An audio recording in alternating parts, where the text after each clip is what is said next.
La virtud de los comunes, de los paraísos fiscales al paraíso de los conocimientos abiertos, obra del economista René Ramírez Gallegos.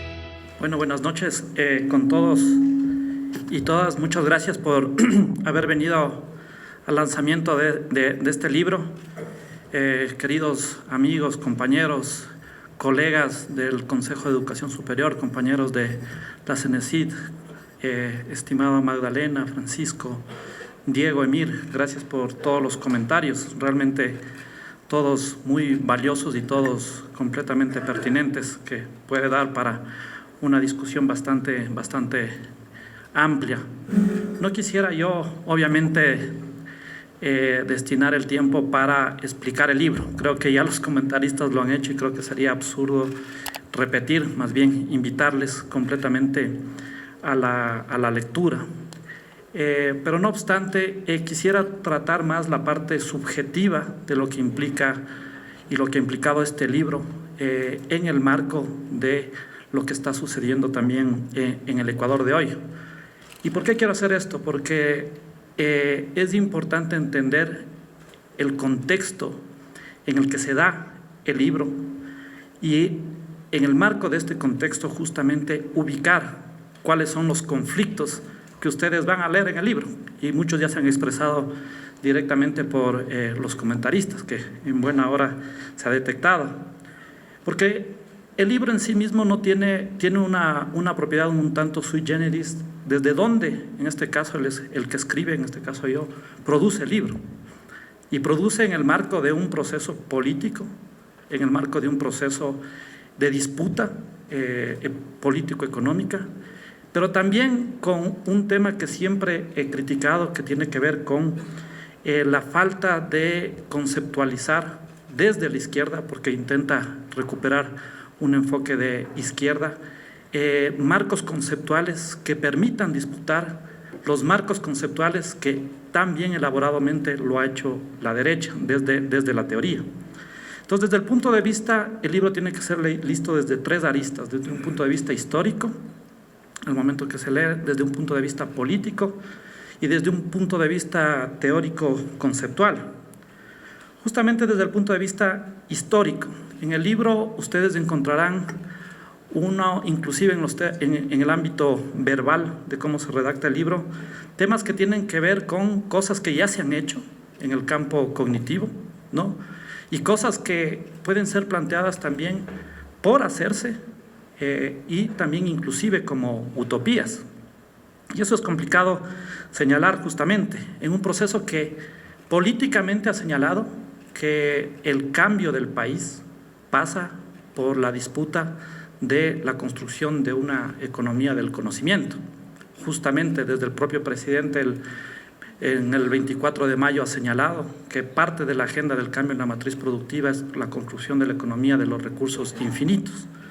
Entonces, el primer conflicto que existe es pasado, presente y futuro, ¿no? Pasado, lo que ya se ha hecho, ¿no? Y principalmente en el marco de la transformación o la propuesta de la educación superior.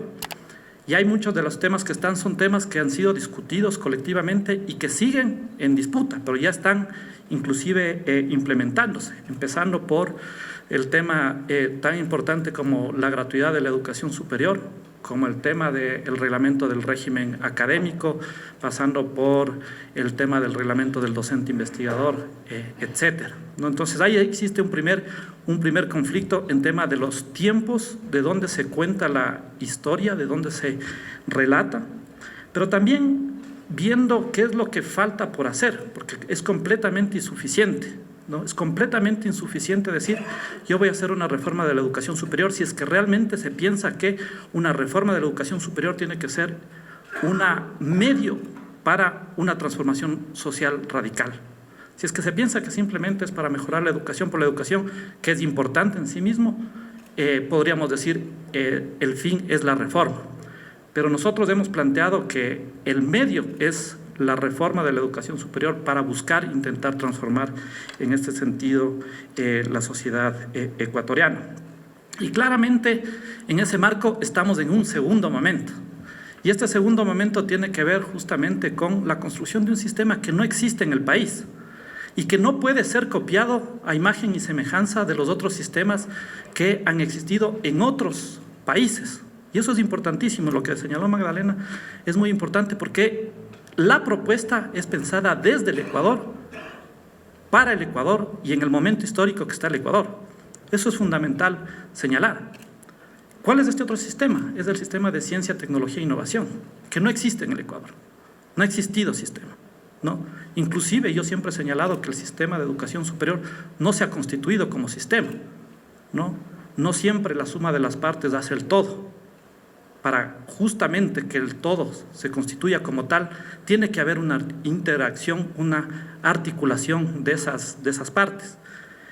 Y es por eso que inclusive en este año, en términos de agenda programática, hemos señalado que tiene que ser el año de la ciencia, tecnología y la innovación. Y creo que no podía haber sido en otro momento, porque era necesario empezar por una reforma del sistema de educación superior para dar el salto para el tema de ciencia, tecnología e innovación.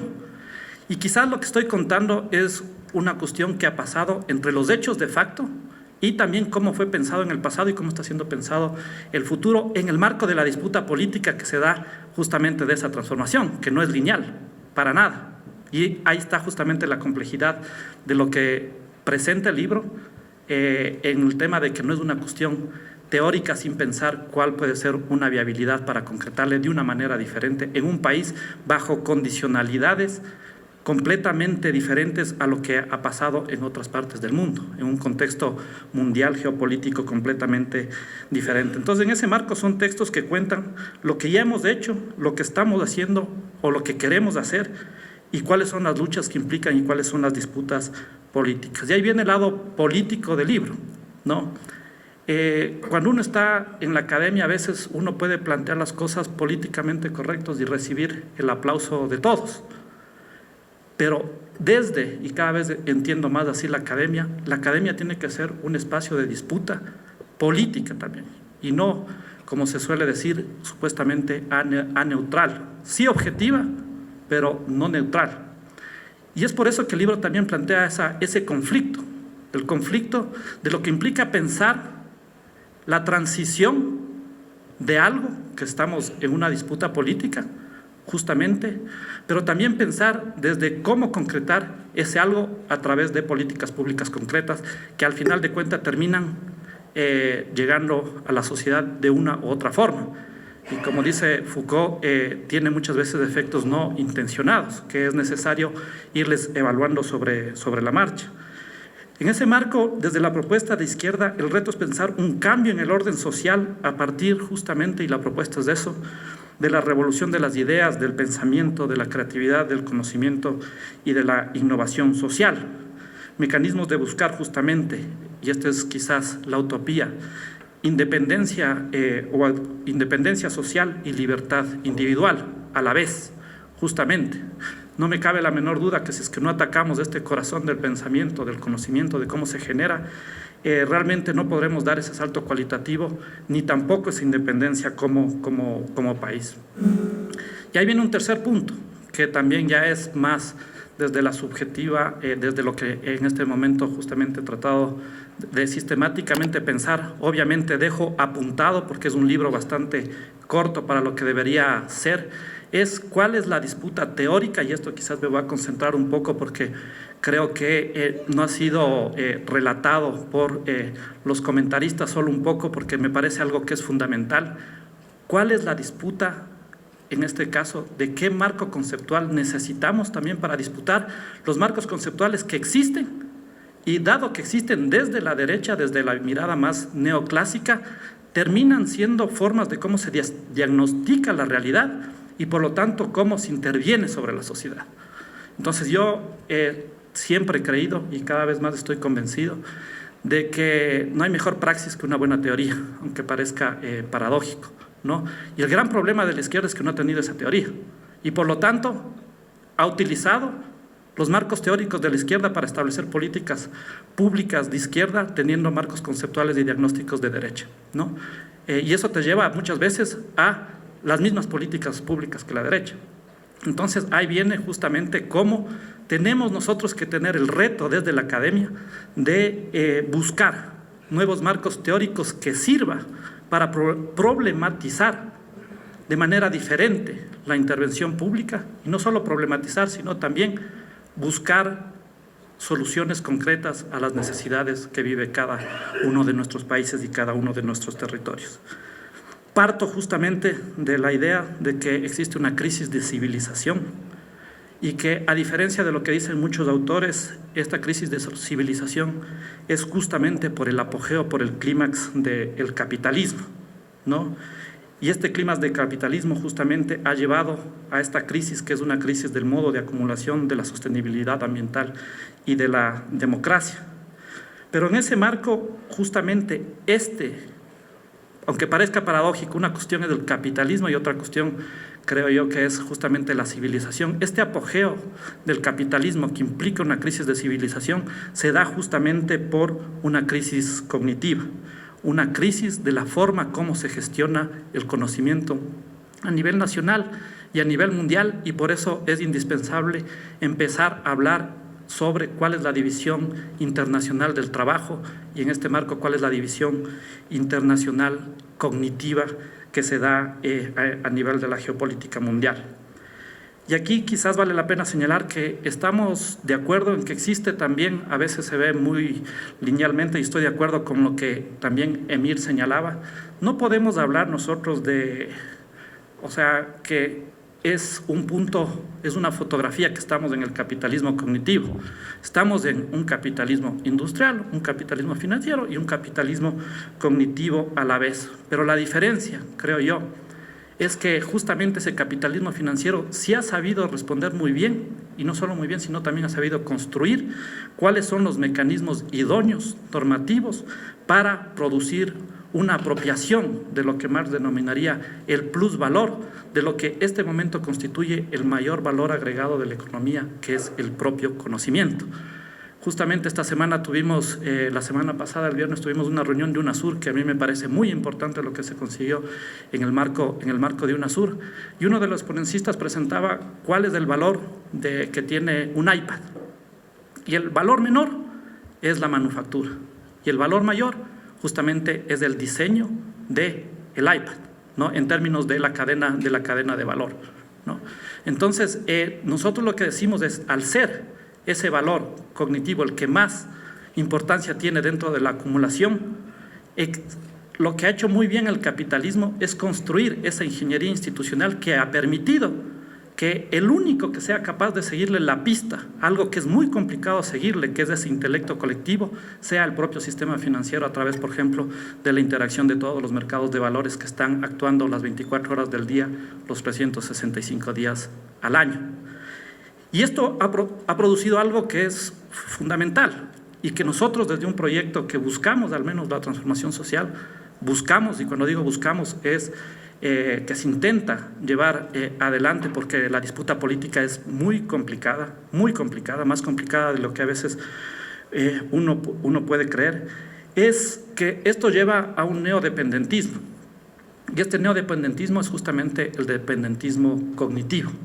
Y si es que nosotros, como continente, como países, no buscamos justamente dar un salto cualitativo en dar la disputa de cómo se produce ese sistema cognitivo de innovación, de pensamiento, realmente nosotros no podremos decir que nuestros continentes o nuestros países darán un salto a esta segunda independencia. Entonces, si bien antes se daba una dependencia completamente de la manufactura, del capital, ahora se da otra independencia, que es la dependencia justamente ligado a los temas del conocimiento, y muchas de las veces, voy a hablar más adelante, esto se da a través de una ingeniería institucional que lleva a que los estilos de vida que se tiene en el norte estén supeditadas a través de artículos que justamente generan esa dependencia. En una reunión hace un año con los ministros de Ciencia y Tecnología, justamente yo les decía, algo está pasando en Sudamérica, que todos nosotros como ministros de Ciencia y Tecnología, este momento tenemos un iPad que no necesariamente es hecho en la región, y a través de esto nos comunicamos, a través de esto interactuamos, sin la capacidad de decir, bueno, que algún tipo de tecnología similar o un iPad similar sea hecho directamente bajo tecnología suramericana. Algo está pasando, ¿no? Simplemente como algo sui generis, algo anecdótico. Y en este marco, la salida de la crisis, justamente, o una de las salidas más importantes de la crisis, donde yo le pongo mucho énfasis, es en el ámbito cognitivo, en el ámbito del pensamiento, en el ámbito de las ideas, en el ámbito de la creatividad, en el ámbito de la innovación social, desde nosotros, para nosotros y justamente para potenciar lo que nosotros queremos como sociedad. Entonces, frente a la propuesta de sistemas cognitivos privados y mercantiles, individuales y egoístas, lo que el libro propone es recuperar el sentido público y común y social y colaborativo para el buen vivir del conocimiento. Y eso implica poner por delante al conocimiento y recuperarle como un bien público, como un bien común a la vez. Y cuidado ahí, digamos que son exactamente los mismos términos. No es suficiente con la recuperación del conocimiento como un bien público, sino también es necesario recuperarlo como un bien común. Y no es exclusivamente en ese marco para quién, sino también es justamente la necesidad de construir deliberadamente administración de sistemas cognitivos. En este caso, la propuesta es que sean abiertos, que aseguren sostenibilidad y preservación del propio sistema por parte de la sociedad, más allá del Estado. Y esa es la complejidad justamente de lo que implica la propuesta que se está haciendo, y que quizás justamente ahí está el tema de la utopía con la praxis, ¿no? Que es el conflicto que se tiene en este momento.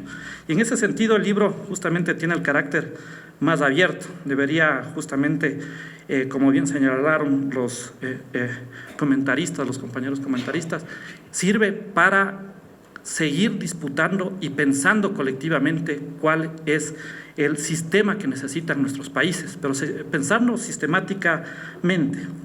Y casi como metáfora, la propuesta señala que debemos irnos de los paraísos fiscales a los paraísos de los conocimientos abiertos, que son públicos y en este caso comunes, y de los bioconocimientos, porque eso también implica algo importante que lo mencionaré más adelante. Y aquí quizás entramos también al debate de la geopolítica, ¿no?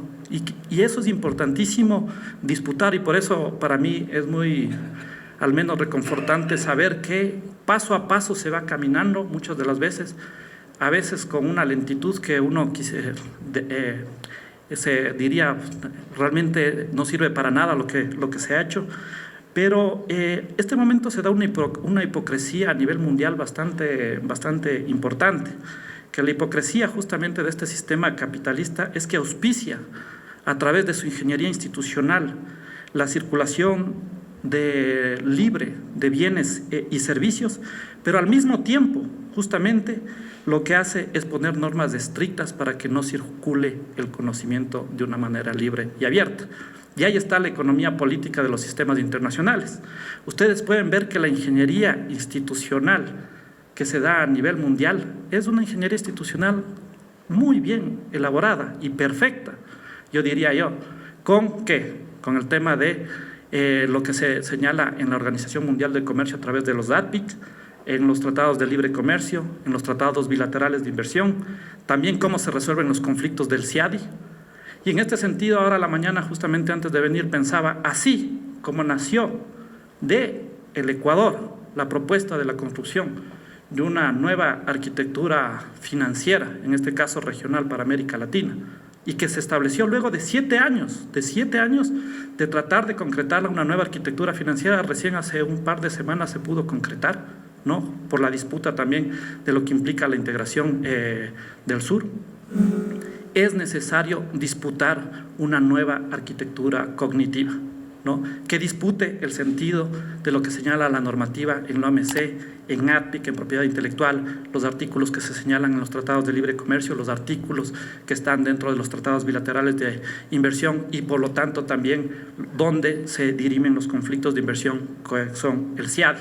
Necesitamos diversificar, necesitamos descentralizar y necesitamos dar esa disputa, porque si no sería imposible desde un país tan pequeño como el Ecuador justamente buscar un cambio a nivel inclusive local, ¿no? Entonces, en ese sentido, los paraísos fiscales donde circula simplemente las mercancías, nosotros necesitamos romper, y aquí viene un poco más la parte que se deja esbozado, porque no se trabaja, simplemente es un tema que la necesidad de que se dé un debate, a mi modo de ver, ha llevado a que se imprima lo más rápido posible, pero es un texto, desde mi punto de vista, completamente inacabado.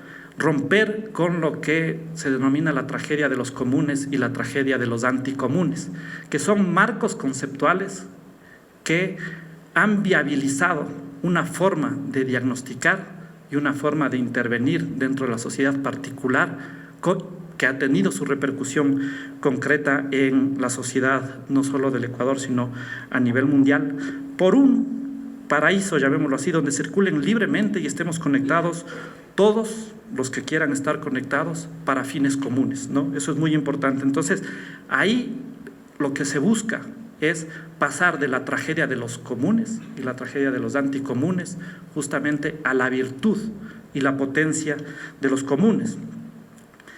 Vale la pena señalar justamente que en esta época de la producción de la biopolítica ya la herramienta más importante no necesariamente son las máquinas, sino son herramientas lingüísticas para pensar y también para construir relaciones. Se viene abajo justamente la división biopolítica entre objeto y sujeto y la no divisibilidad entre mente y cuerpo. Eso se está dando este momento a nivel mundial. Había un tuit que alguna vez puse en uno de los artículos de mi blog de Democracia 3.0 que dice de una manera muy particular lo que estoy señalando en este momento. Era justamente el 1 de mayo y una persona, no me acuerdo el nombre, decía, bueno, este momento con este tuit, nosotros, gracias por dar el trabajo a un capitalista que usted ni siquiera conoce, ¿no? En el momento que se da la interacción, ese plusvalor que genera justamente la conexión de redes, ni siquiera se está llevando nadie de la sociedad, sino otra entelequia a nivel mundial. Y cada vez más la interacción de redes es mucho más común dentro de nuestras sociedades. No estoy diciendo algo que es futuro, estoy diciendo algo que pasa este momento. Por cada tweet, esto implica un impacto dentro de las utilidades de esta empresa, ¿no? Y esto se puede dar también y se puede hablar de otro tipo de ejemplos. Vale la pena señalar en este marco justamente que lo que intenta romper o lo que intenta plantear, porque realmente esto implicaría un desarrollo mucho más elaborado, es esta teoría que existe dentro de la economía, que es la supremacía racional del free rider, ¿no? la del polizón, la de, llamémoslo así, la persona del homus economicus, del racional egoísta que solo busca su propio interés.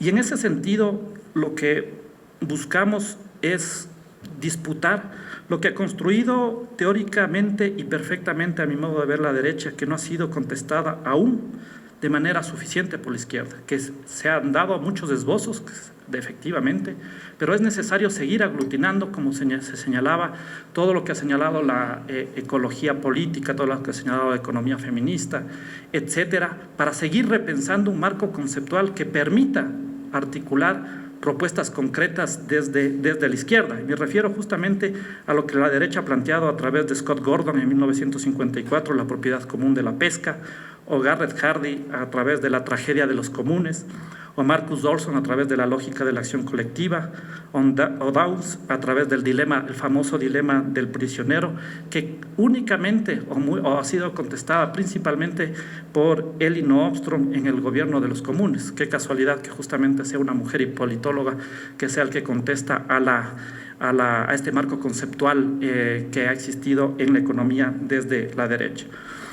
Y esto implica a su vez buscar diseños institucionales que sean diferentes a los diseños institucionales privados y mercantiles, en donde justamente se da la apropiación de este plusvalor del conocimiento a través del sobrepatentamiento, lo que lleva justamente a la tragedia de los anticomunes. ¿Cuál es la tragedia de los anticomunes? Que este sobrepatentamiento lleva al final de cuentas a un subuso del bien conocimiento. Y en ese marco se pone justamente cuál es la diferencia entre la tragedia y la virtud que está en disputa. El primero, y quizás voy a esbozar algunos de los que se señala, es que el conocimiento, a diferencia de los recursos naturales, que es principalmente donde se teoriza, tienen que pasar de ser vistos de bienes comunes como bienes escasos, en donde justamente se vea la virtud de los comunes, en donde las ideas son bienes ilimitados, ¿no? Esto es importantísimo señalar, porque cuando uno habla de la tragedia de los comunes, ve que los recursos naturales son bienes escasos y desde ahí hace la teoría. Aquí planteamos justamente que las ideas del pensamiento son bienes ilimitados, ¿no? Que obviamente se concretan en cierta materialidad, pero esa materialidad también es necesario repensarle para ver cómo produce un menor impacto en términos ambientales. El otro punto, que es una premisa prácticamente de todo hacedor de política pública, muchas de las veces que tiene marcos conceptuales de derecha, es que nadie valora la riqueza común a todos, ¿no? Acá lo que se plantea en la búsqueda de la potenciación de los comunes, de la virtud de los comunes, es la construcción colaborativa y participativa en beneficio de los comunes, en donde obviamente al participar en lo que hago existe una alta probabilidad de valorar esa riqueza común, que en este caso es el conocimiento, valorar el bien conocimiento. El otro tema tiene que ver con la estrategia dominante de no cooperar, que generalmente se señala en el dilema del prisionero. Nosotros señalamos que justamente la virtud podrá ser construida si es que se construyen sistemas abiertos de recursos compartidos donde fluya la comunicación y prospere la interacción y también la cooperación.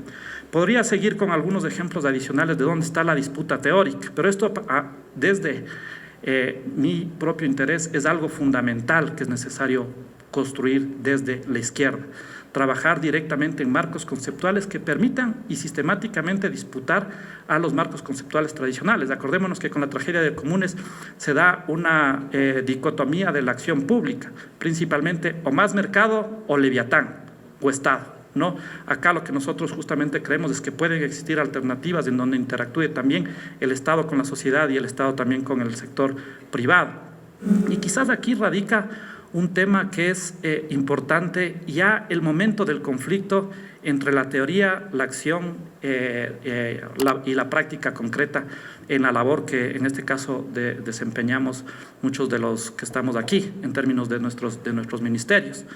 Y es una disputa que se da y que se da de facto, ¿no? ¿Cómo construimos sistemas abiertos en un mundo que ha construido justamente un aparataje institucional mundial que es hiper cerrado e hipercapitalista, en un país que es dolarizado, que todavía depende de los recursos naturales, que a su vez todavía tiene bajos niveles de educación, etcétera, etcétera, ¿no? Entonces ahí hay un conflicto. Y el primer punto, o sea, que claramente, y quizás esto también sirva para un tema que estamos elaborando y esperamos enviar a la Asamblea en las próximas semanas, que es el Código Orgánico de Economía Social del Conocimiento, que de hecho ha sido hecho en plataforma abierta a través de lo que hemos llamado el Wikicoes, el Wiki Código de Economía Social del Conocimiento, la creatividad y la innovación. Y esto lo señalo un poco para que se vea el conflicto de lo que implica únicamente pensar desde la teoría o desde lo que del deber ser, sin pensar la viabilidad política de realmente la transformación en un momento de transición, que claramente se está hablando, y en un momento de disputa política fuertísimo que se da en el Ecuador, en la región y en el mundo, ¿no? Entonces no podemos pensar, y ustedes encontrarán en el libro justamente este conflicto, el conflicto que se da entre la utopía, la transición y producir al menos propuestas para intentar concretar una transición que te lleve al fin último, que en este caso es la sociedad de la Constitución que hemos construido todos los ecuatorianos. Y señalo esto porque quizás a veces no se puede ver temas fundamentales como por qué se centra mucho en algunos puntos que señalaba Magdalena en la inversión económica cuando estás hablando de la ciencia, tecnología y la innovación. Porque claro está que al final de cuentas, uno de los temas fundamentales de donde se da esa apropiación del conocimiento es que generalmente, este momento y a nivel mundial, esa apropiación se da de quien financia y se lleva justamente todo ese plusvalor que te ha generado el científico, que te ha generado el que investiga, que te ha generado el innovador. Y nosotros no podemos de la noche a la mañana decir, no, todo esto se va y va a ser una cuestión directamente. Nosotros no podemos pensar en quién financia. Sería un absurdo, porque sería llevar a tener una propuesta completamente inviable para el Ecuador.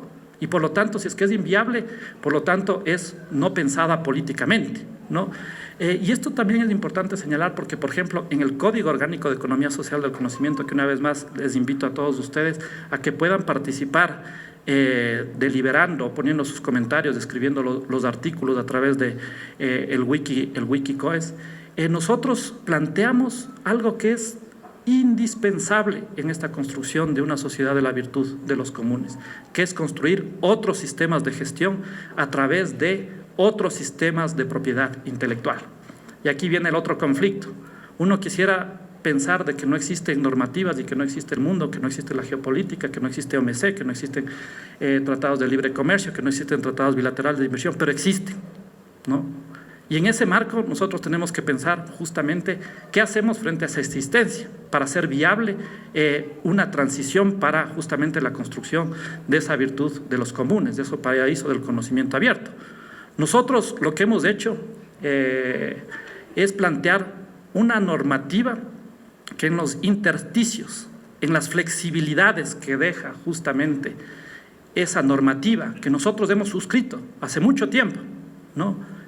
Nos permita avanzar en la construcción de esta sociedad de los comunes, la sociedad de lo procomún, la sociedad de la construcción del conocimiento abierto.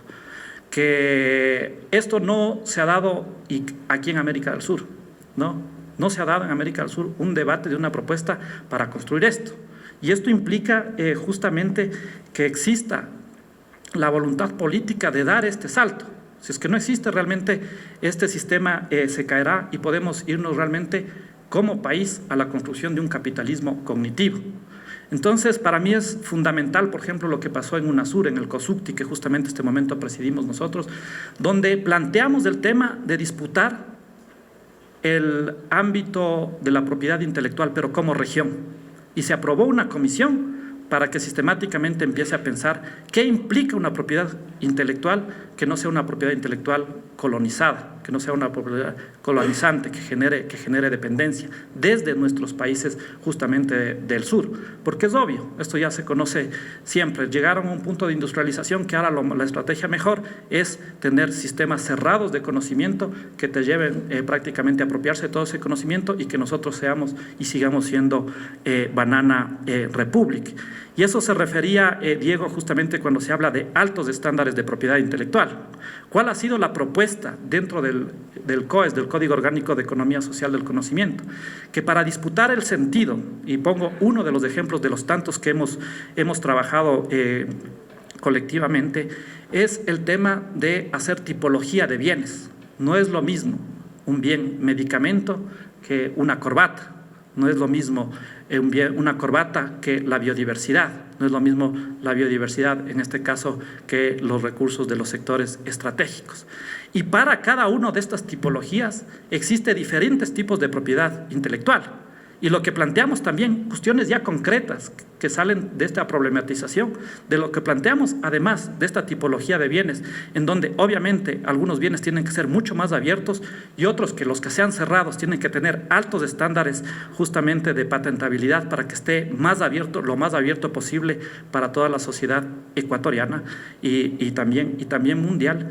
Además del tema de estos bienes es diferentes tipos de propiedad. Y esto es fundamental, apegándonos a lo que señala la Constitución, no únicamente esta dicotomía estatal-privado, como señalaba bien Emir, sino si es que la Constitución señala que se tiene que tener existen diferentes tipos de economía, nosotros en el marco de la propiedad intelectual también tenemos que plantear diferentes tipos de propiedades, ¿no? Y eso se plantea ya en una propuesta concreta que está dentro del Código Orgánico de Economía Social del Conocimiento, la creatividad y la innovación. No quisiera alargarme realmente, más bien muchas gracias por haber venido, pero lo que ustedes van a encontrar en el libro es esta disputa, ¿no? La disputa histórica, la disputa política, la disputa teórica, la disputa de sacar un texto en una coyuntura que necesita el país debatir más sobre qué tipo de sistema cognitivo necesitamos como país, cómo auspiciar este debate dentro de la región y justamente cómo avanzar a algo que permita construir una utopía desde la izquierda, sabiendo que la neodependencia que existe dentro de la región está basada justamente en esa importación de ideas, importación de conocimientos, sin pensar nosotros con nuestras propias ideas, con nuestros propios pensamientos para construir otro tipo de sociedad. Esto no hubiese sido posible sin realmente la mayoría de los que este momento están aquí y todos los ciudadanos justamente que han aportado con el granito de arena para el debate, sea quizás esto una síntesis de algo del debate que se está dando en este momento, pero sobre todo lo que más importante es que este libro sirva para continuar con el debate, continuar con la discusión. Está abierta la discusión y está abierta la discusión tanto en el campo teórico como también en el campo práctico de la normativa y el quehacer de la política pública. Además del Wikicódigo, sacaremos en las próximas semanas el Wikipesc, que es el wiki del plan de la economía social del conocimiento, cómo acompañar a la normativa, la economía, la planificación de políticas estratégicas para concretar esta economía social del conocimiento, pensando siempre en el momento histórico de transición que se está viviendo, ¿no? Una vez más, yo quisiera plantear una normativa que sea completamente diferente, simplemente por poner el ejemplo, a lo que es la normativa y las restricciones que te pone la OMC en propiedad intelectual, pero nosotros no podemos salirnos porque eso sería realmente atentar contra toda la sociedad. Entonces, en ese sentido, más que nada, es un agradecimiento a todos los que han participado en la construcción de este libro con su granito de arena, a toda la CENESID, a todo el Consejo de Educación Superior, a todas las universidades, sabiendo que el reto es enorme y quizás aquí simplemente para manifestar el reto, por ejemplo, en la reforma de la educación superior, no es la reforma per se de la educación superior, sino es construir unas redes de conocimiento, un intelecto social colectivo y que este intelecto social colectivo sea el principal valor de la sociedad en términos económicos y sobre todo en términos de construir una democracia humana sustentable. Muchas gracias a todos y todas. El libro está para la venta, pero obviamente también está abierto en el blog que podrán encontrar libremente para descargarse. Muchas gracias a todos y todas. La virtud de los comunes, de los paraísos fiscales al paraíso de los conocimientos abiertos, obra del economista René Ramírez Gallegos.